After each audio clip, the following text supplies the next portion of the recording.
What's going on, everyone? Welcome to the preview for Tottenham Hotspur versus Manchester United. Forget Battle of the Bastards. It's bottom of the barrel for both sides involved in this one. Here's a question for you, Sam. Who's had a worse season, United or Spurs? I'd say Spurs because they're lower than us and they're out of more competitions than we are. Okay. We're still in the FA Cup. They went out last week, and they also lost the semi-final in the Carabao Cup. So I'd say they've had a worse season. But I mean, we're not far behind, put it that way. No, it's very, very close, isn't it? But it's almost like a bit of a lifeline for us that they are doing so shit, so all the attention's on them. And it's still, obviously, we get a lot of attention with it being Manchester United. But Yeah. for both sides, even going into this game now, it doesn't look great, does it? Especially on the league position, whatever you want to talk about, the way we're playing at the minute, both teams concede goals. The injury front as well. It feels like it's going to have a weak side, potentially, on both teams. Yeah, I've heard Vicario's back, Doggy's back, and Madison, I think. Oh, I didn't know that. Now, whether they all start, I don't know, because they made that mistake last time, didn't they? They got Van der Ven back and they got the other centre back, and they just got back fully fit. Like they just got past the fitness test and he played him straight away, and they lasted about 20 minutes before they pulled the hamstring again and had to pull him off. So, is he going to risk that again when it's a league game against? I know it's against United and stuff like that. You want to win, but there's nothing to win, is there? Like there's nothing to play for. So it's like, is he going to risk that rather than wait for the Europa League games in March where he could actually potentially win something? It's like, is he going to risk them starting? I don't think so. So that might give us a bit more sort of confidence going in, but you never know with Ange. Like he could just start from the get go, and Doggy causes problems, Madison causes problems. So yeah. No doubt about it. They're definitely missing quality. I mean, even you look at the past 2 times we played them now, they've scored 7 goals in total, because obviously they scored 3 at Old Trafford and scored 4 in the Carabao, didn't they, at their stadium as well. What do you think we got wrong in both of them games, if you can remember? Defensively, I think we're all over the place. Just don't think we're organised enough, and just the cup game in particular, right, was the one. Like, oh my god, the mistakes. Seemed chaotic. Seemed so chaotic. Obviously, with the cup game, you had Bayinde, who was just had an absolute nightmare, and then Fraser Forrester tried to outdo him and have the worst game. Yeah. So it was just like a battle of just who can be the worst, and unfortunately, it came out on us, didn't it? Yeah. Didn't go our way. So yeah, that was the thing. And then at home, we've just been terrible all season, haven't we? It doesn't matter who we play: Bournemouth, Crystal Palace, Spurs, Southampton. We are just shit at home. It doesn't matter who it is. We're just shite. Well, Bruno got sent off in that game, didn't he? Remember? Yeah. The home one. And like Amrin basically said, this is the pressure the fans put on the players, and they can't handle it, which to me speaks of the mentality that we've spoken about for a while. That a lot of these players don't have that mentality to fight and to push through. Like I'm sure Roy Keane and other players and stuff like that in the past who stood up, like I'm sure they received a bit of shit from the fans, but they kept going. It just seems like our fans, like Onana especially, like if he delays on the ball on a kick too long, he gets nervous and he ends up going just hoofing it long, doesn't he? Because he doesn't know what to do. And then it's the same with like Dallo, who'll get on the ball and he'll start making a run, and then he'll turn back, won't he? And he'll go back that way. And you're just like, you're just killing the attack every single time. And that's what happens at home. Away, we don't seem to have that sort of mentality. We seem to be a bit freer to play, as you saw against Arsenal, you saw against Liverpool. So yeah, I'm glad it's away at Spurs, because if it was at home, I'd just like, we're getting battered.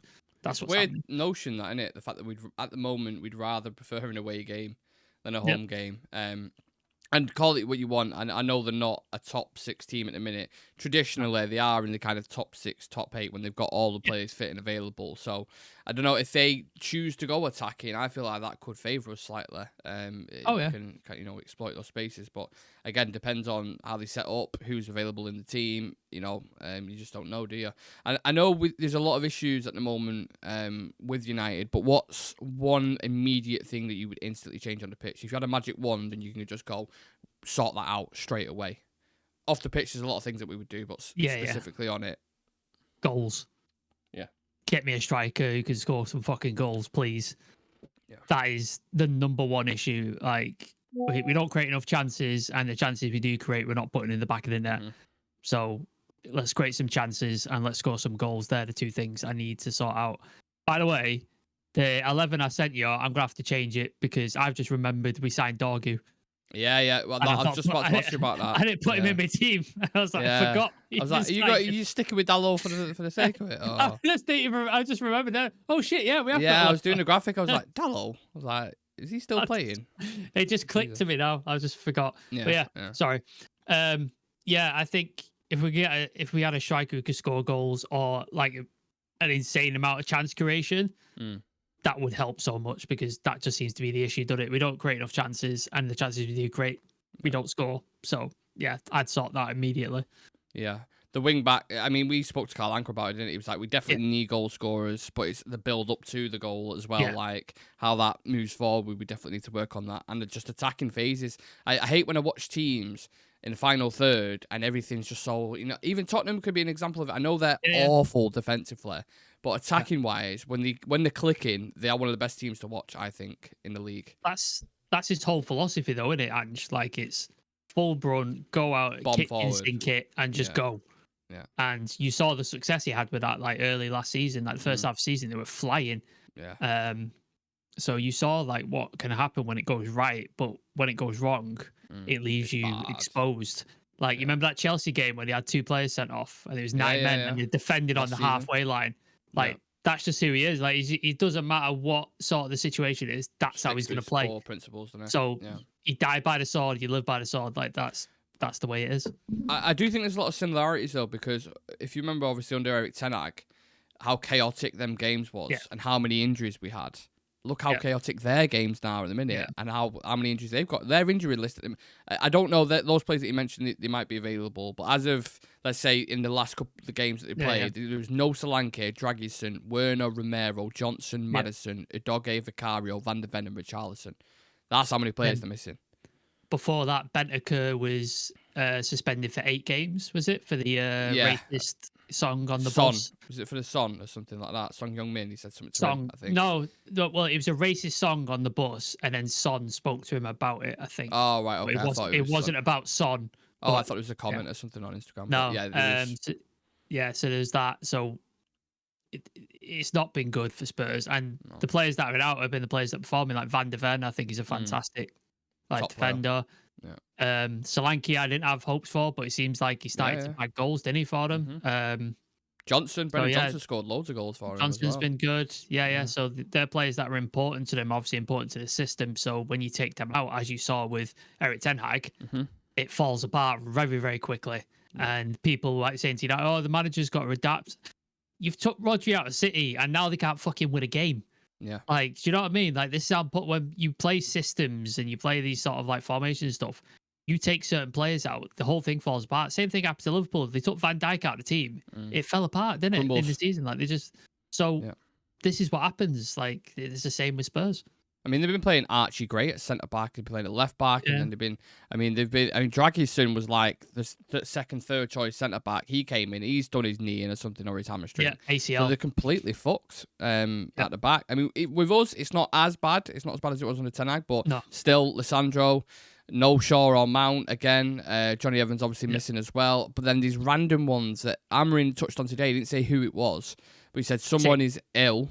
Sick, and I'm pretty sure he said there's a couple that might be touch and go as well. I don't know who that is, so I'm trying to speculate who it could be, but we just don't know, do we? So it's one of them. No, well, the ones definitely are not happening is obviously Shaw and Mount. Like they won't be here. Leach is obviously done for the season. Lindelof, we've not seen enough. We've not seen much of, have we? At all, really. Yeah. So I don't know what's happening there. We know Casemiro's fit, but he's just not going to play him. So there's that. So yeah, apart from that, I don't know. I really don't know who it could be.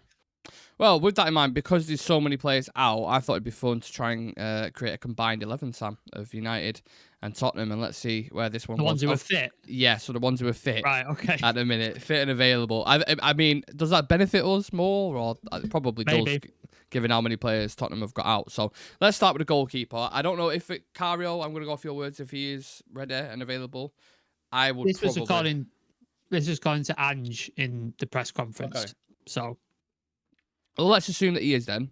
If Big Ange just said it, Would you put Vicario in over Onana? I don't know, because Vicario's got mistakes where he put corners in, hasn't he? He flaps when the corners come in, and there's so many goals but then they've like conceded. Onana's shot stopping as well has been really good That's at what I mean. times, and then he makes mistakes. So Yeah. it's like, See, I would just go. I mean, it's literal coin toss, but I'll just go Onana. But it's a coin toss, honestly. Like I think Onana showed a higher level, hasn't he? Yeah. Champions League, for example, like Yeah. So yeah, let's chuck him in. But I mean, Spurs fan are going to be screaming at that. So yeah. Apologies, Dan, if you're watching. Right. So what formation are we going to? Are we going to use our formation, or are we going to use a back four? Should we go back four? Because it'll make it easier, won't it? Yeah, and plus they ain't got any centre backs hardly at all. No. So I think it's probably be fairer.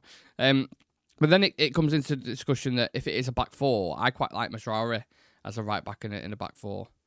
Yeah. Do you know what I mean? Porro's good. I'd pick him over Dallo anyway. Dallo's not getting in the conversation. So it's a question of Porro or Mazraoui. Yeah, I'd probably go with Mazraoui, I think. Yeah. I think there's definitely going to be some bias in this because Porro's good as well. But, I mean, they was talking about the last game. That area, wasn't it? Like, when he was bombing forward, oh, my goodness me. Yeah. He's not great defensively, but he's good going forward. So, Mazraoui in the back four, I like. Centre-back pairings. They haven't got any. Literally got no one. No one. So, do you want to do... Is it De Ligt and Yoro? Is it Maguire and De Ligt? Is it Maguire and Yoro? In a back four...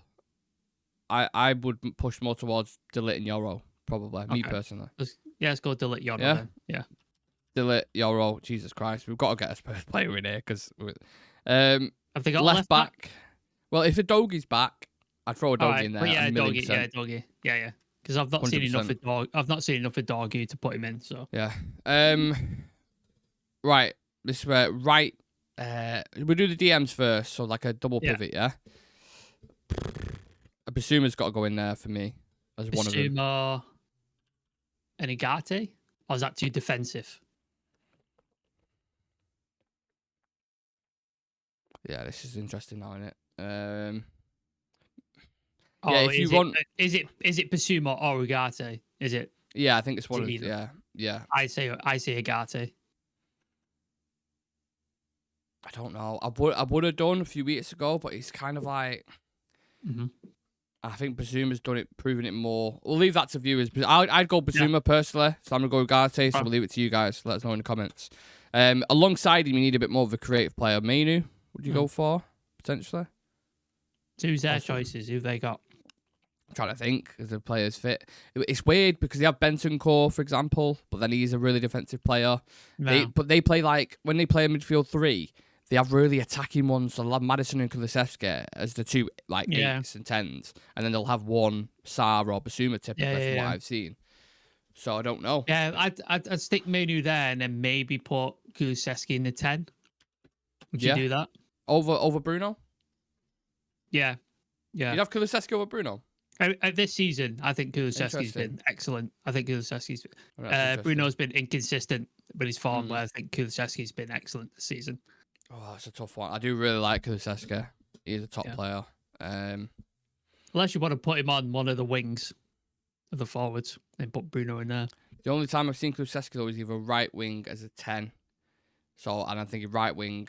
I'm sorry, but he's got to go there. I'll say Bruno. So again, we'll leave that to the comments. Okay. Bruno, Kulusevski. And Ahmad's on the right. Ahmad for sure on the right. Yeah. I mean, striker, fucking hell. I don't even know who's going to go there. I think you should just leave that empty. Honestly. Who the fuck do you put there? You don't put another midfielder there. Like, I just don't know who you put there because they've got no strikers. Let's pick left. So Okay. Is it Son or Garnacho, isn't it? Yeah, that's really interesting. Because Son's had a shit season. Yeah, he's been terrible. A really, really shit season. Let's just double check. His stats so far this season. Because anytime I watched him, I feel like, he's not been no way near it so far. Whereas Garnacho's had a relatively decent output. And bear in mind, people, this is based on form and like, who's available. It's not overall, because obviously Son's done a lot more in his career in terms of, consistency. 6 goals, 7 assists in the Prem. It's not too bad. Could Tell play striker? Yeah. Is that Let's too put him up. soon because he's only just come into the team, or do you think? I mean, he's better than our fucking strikers. He scored a goal. Yeah. I know what you mean. Yeah, you can't put Rasmus or Xerxes in there for me No, personally. no. It's hard. I'd put Son just in there personally. I'd put Garnacho. Okay, that's another one for the I'd comments go. then. I'd go Garnacho and Tell in the middle. Yeah, I'm Just not putting a because United striker in there. I'm not putting Rasmus or No Xerxes in chance. there. Okay, well, yeah, we relatively got there. So, our combined 11 people, let us know what you think of this. Onana in net, Majrari, Delit, Yoro, Udogie, wingback, Bissouma or Rigate, Mainu alongside him, Bruno or Kulusevski in the 10, Ahmad, Tell, and then Son or Garnacho. That's where we're at. So, you've got 1, 2, 3. You've got 3 decisions to make there. Please do let us know. Let's talk about Spurs a little bit then, Sam. Big Ange and Daniel Levy under a lot of pressure at the moment from the fan base. We touched on it before, going out of the Carabao Cup. 14th in the league, 2 points behind us, and we all know how shit we've been. Does it feel like to you at the minute he is having a Ten Hag style season when you watch him? Oh yeah. I feel when I see like people talking about him and pundits and podcasts, it feels like all the podcasts I listened to when Ten Hag was in trouble. Yeah. Like, it feels right, just the same. So he is a man who is wedded to a certain philosophy and a certain style. Very not particularly similar to Ten Hag, but similar in the fact that it's about transition and going forward and trying to create and stuff Very like attacking. that. So he's wedded to that philosophy, and in recent games he has tweaked things a little bit. Yeah, it seems a bit more pragmatic, doesn't it? Just because he's been getting battered like every single game, he's just been clobbered. So I think he's been forced into things, but I think he's doing it just because of the amount of injuries that he's got right now, much like Ten Hag did towards the end of our season. We had so many injuries and we were trying to survive, so he changed the system up, and we ended up winning the FA Cup with that system. Did we draw with Arsenal? We beat somebody on the last 4 or 5 games, didn't we, of the season? I can't remember what the run was, but yeah, he changed it up, and it seems that's what Angie's doing right now to try and sort of save a bit of the season, like whatever's left, and try and stay in the Europa League. Because I think he would have continued on what he was doing, the exact same thing, and not changing a single thing, he probably would have been sacked.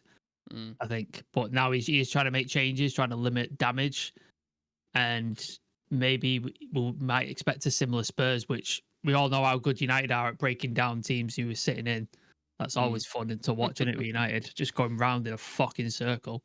But it is a weird balancing act, though, isn't it? Because I look around the Premier League at the moment, right, and I think there's so many managers that people are crying out, just change and adapt. And you look at Man City, for example, right? They've obviously been hugely successful over the past 6, 7, 8 years.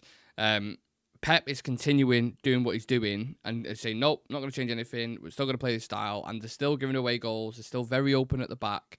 And everyone's calling him in, be more pragmatic, be a bit more defensive in games. You're saying the same thing about Ten Hag. Why do you think these managers always just stick? You remember, like, Company, for example, as well, with Burnley. They always just stick to the philosophy, no matter what. Continue through. Every manager does it, don't they? Yeah. I think you have to be ego-driven as a manager. Much like an MMA fighter, you have to go in believing you can win every single fight, regardless of the odds, regardless of how good your opponent is. You have to go in believing you can win this. Because if you don't, you shouldn't be doing it. Like, you just shouldn't be going in. Because if you've got any sense of doubt, that creeps into everything you do, your training and all that sort of stuff. And I think managers are wired the same way. It's like, no, this is my way and it's going to work. And if they start to believe and start to doubt, that's what happened to Ollie towards the end. I think that's what happened to him. He started to doubt his own methods and training and stuff, and that's why he ended up leaving. And I think managers can't afford to do that. Like, it's very rare you see a manager change what their philosophy is, what their idea of football is. Like you said, you mentioned Pep, you mentioned like Sean Dyche, people like that. Even at a smaller level with Iriola at Bournemouth, he came in and he had this is the way I'm going to play. And for the first like 10 games, he lost. I think he lost every single one. And Bournemouth fans are going, why have we got rid of Gary O'Neill? He was like really good and blah, blah, blah. And now they're absolutely flying because he's had time to get his system and get the players in that he wants, get it together. And he's flying. Started with Klopp as well. When he first came in, he struggled and then eventually started to tick. Arteta, people would argue the same thing, but he's not won anything. So that's another question. So I think that's basically what most managers are hoping for, that at some point it's going to click and then things are going to start going. Doesn't always happen that way, but there is historic data to say that does happen. Klopp, Pep, when he came in, didn't he finish like eighth or Third something? or fourth. Pep. Klopp finished 8th or 9th. Yeah, when he that was first it. came in. Yeah. Arteta, same thing, eighth, and then it works away. And so if you give managers, that's the risk in it. You give the manager time and you hope it pays off and you hope the system clicks into gear, or you give the manager enough time and he ends up hanging himself with his own thing and you end up suffering the consequences. That's the risk in it with hiring a new manager. It's funny you mentioned Klopp because I instantly thought when I speak about those managers then, Slot at Liverpool. And the reason why he's so good is because I feel like he's managed to like harness what they're good at. So take all the kind of what you get at Anfield, all the energy and pressure and that kind of stuff, harness that into when it's like more manageable and they're not picking up as much injuries. But then in a game, when I watch them, they can either control it, they can play on the counter attack, which they're really good at as well. Like they have different ways of like beating teams. You know what I mean? You saw against Everton, once they went 2-1 up, there was that 15-minute period where the crowd died at Goodison and Liverpool just had 90% of possession and they were just passing it about. And you were like, Everton ain't get back into this game. Slowed it down, didn't they? Slowed it right down. Just dead. I was like, this is ending 2-1. And then, like, in the 97th minute, obviously, they scored a winner, which nobody expected. But at the time, you were looking at it going, they could completely shut this game off. And they're capable of doing that. We aren't capable of doing that as United. Like, neither is Spurs. Like, we can't do that. One thing I'll say about Spurs, though, when their attack is clicking, I know we mentioned it before, but they are it's devastating. One of the best attacking teams, if not the best. I'm sure there was a metric that came out before they picked up all the injuries in terms of percentages in the final third. They was like number 1 in all of them.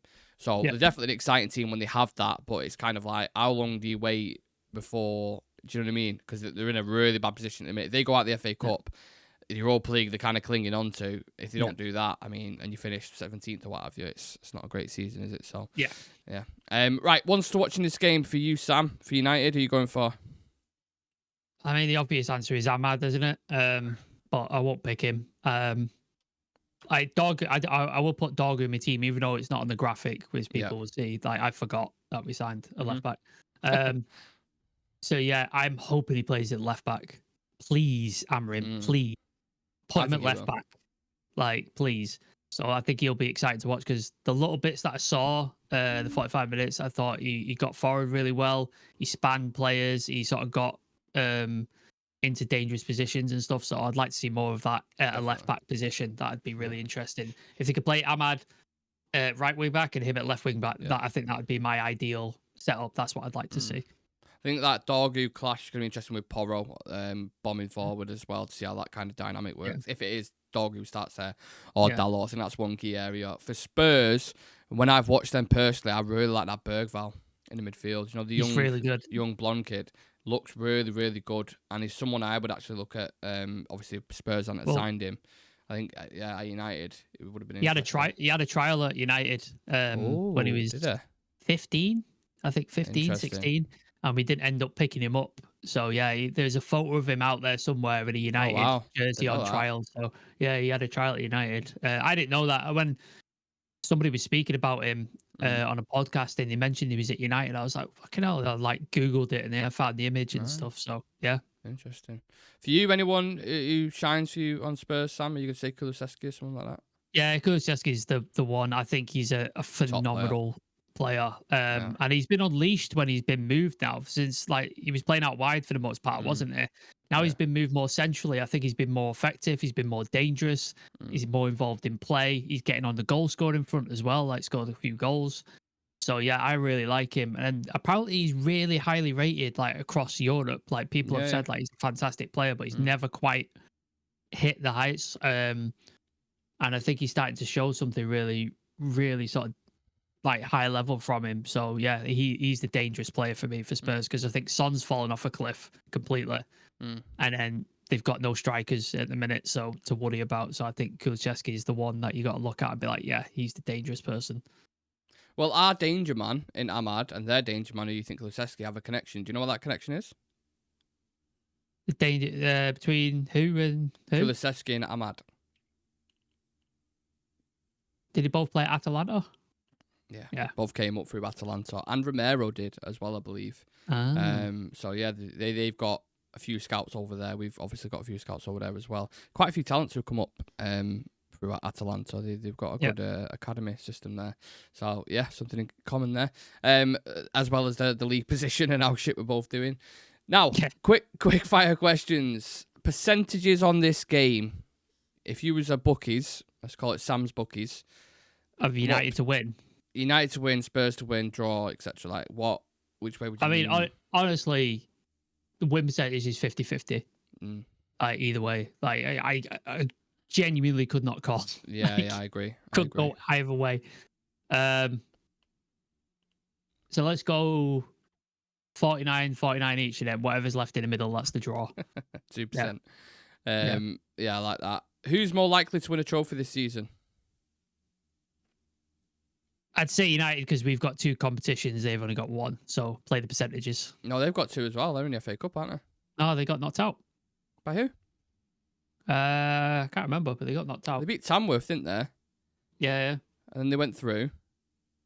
I'm sure they're still in it. Who did they get knocked FA out Cup. Villa knocked them out. Oh, 2-1. That's right. Of course, yeah. Okay, so they've just got the Europa League left now then. Yep, that's all they got. Oh. Okay, yeah, I think that's fair. Fair assessment. James Maddison or Bruno Fernandes? Bruno. Big Ange or Ten Hag?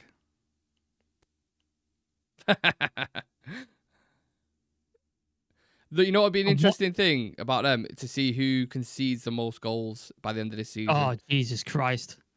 That'd be very interesting. That'd be insane. I'll go Ten Hag, but to watch, if I was like going to games every week, I'd go watch Ange. Yeah. But I think Ten Hag's got trophy status because he's won trophies. And I'd take that moment against United and Newcastle over, any kind of great attacking display by Spurs. Or the City FA Cup final. Yeah, for sure. Yeah. The Liverpool quarterfinal as well at Old Trafford. I'd take them all day. The only one recent I can think of Spurs where they've had a mega result. They beat City, didn't they? 4-0, I think it was. Yeah. And I think they always beat City though. Yeah, they're a bogey team. City, like, City, aren't they've they? always beaten City weirdly, especially at the Etihad as well. Like they've beaten them a few times. Bizarre. Bogey team. Prediction for man of the match.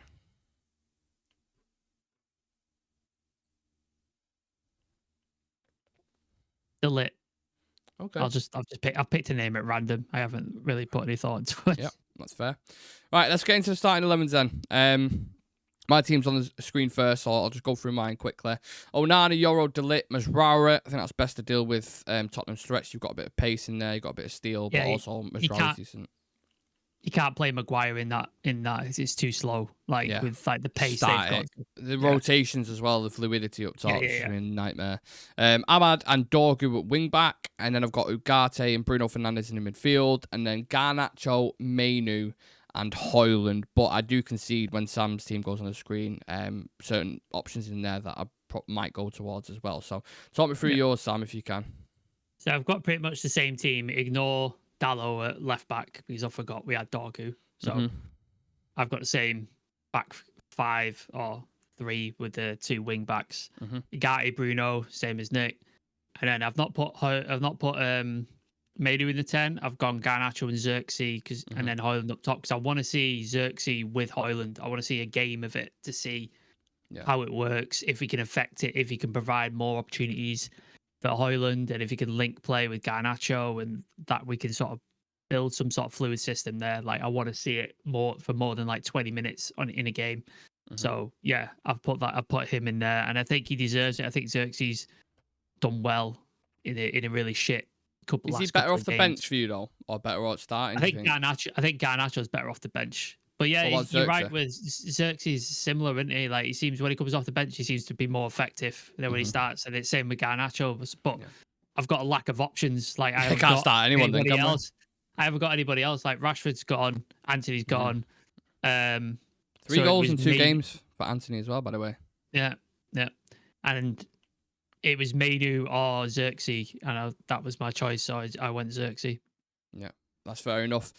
Please do leave your starting 11s in the comments as well, guys. If you can, let us know any surprise changes in there that you would throw in. Would love to hear it. We're all going to do the ultimate score predictions now, Sam. So, you want me to go first? Yeah, here you go, because I've got no idea. I might change mine. This is a difficult one, man. Really, really is difficult. And I think also as well, the effects after the game, it's going to be really, really damp and dark in it for whatever team loses this. If United win, do you think Ange keeps his job? That's a good question. Yeah, I think he does. I think he might just scrape it until the end of the season, and then they make a decision. I don't know why, because I think the injury thing does obviously, we've mentioned it before with any team, it does have a huge effect for sure. Yeah. I don't know. I can't predict this one. This one where I've actually been like lost. Because I'll tell you what the initial score I had down was Spurs to win 3-2. Right. Because I can't see us winning here, but maybe we'll just get a draw, I think. That might be a fair result. So I'll go 2-2. So, yeah, my two thinkings were 3-2 United and 2-2. That was my two sort of things I had in my head. Then I'm thinking we don't score goals either, Sam. So I feel like we might get outscored. It might be a bit of, you know what I mean? But I think the way Spurs play sometimes, they're going to leave space. And I think even then we can't fuck that up. I don't know. I think when we go on the counter, move quickly and there's space, we seem to be able to do something. Like Ahmad, when he's given space to run into, he causes problems. And I think he can do that at a right wing back position. Come over and he could cause issues, and especially if their wing backs are bombing up and everybody's pushed up and he can get through, I think that could be an issue. And then Dorgu as well, maybe he can sort of cause problems on that side, because we know what Dallo does on that side. He gets it and then he turns back and it goes back again and I think Dorgu's going to be more sort of front facing. So I think there will be space to exploit, especially later in the game. I think there'll be as it gets more desperate and stuff. I think there will be space. Yeah, I'll go 2-2 as well, actually. I'll go 2-2. I think the same. Okay. Yeah, let's go with that then. God knows what's going to happen. I'm really worried about this game, because I think if we lose to Tottenham, that's I think that's another level that you go to where it's kind of how much worse can you get? Yeah. This is a team who have been obviously the 2 points behind us in the league, but the teams that they've lost to this season, I know we've lost some shockers as well. But they have some really bad games, so you're just my God, I can't believe they've lost there. So, yeah, we have a lot of things in common, unfortunately. Yeah, let us know your score predictions, please, in the comments section. How do you see this game going? Are you worried, nervous about it? Talk to me about the whole situation around United currently at the minute. Would love to hear everyone's opinions, so please do get them in the comments. We're on 12,861 subscribers, so if you'd like to subscribe and you're new to the channel, it takes 2 seconds to do it. It's in your bottom right-hand corner of your screen. And please do drop us a follow on socials for all the latest news surrounding Manchester United. And one last thing, check out the Premier League predictions that we dropped earlier on today to get yourself ready for all the rest of the Premier League action this weekend. Got some really interesting games in there, so yeah, I'd appreciate it if you check that out. And yeah, I suppose me and Sam will see you guys in the next one. Take it easy. Peace. In a bit.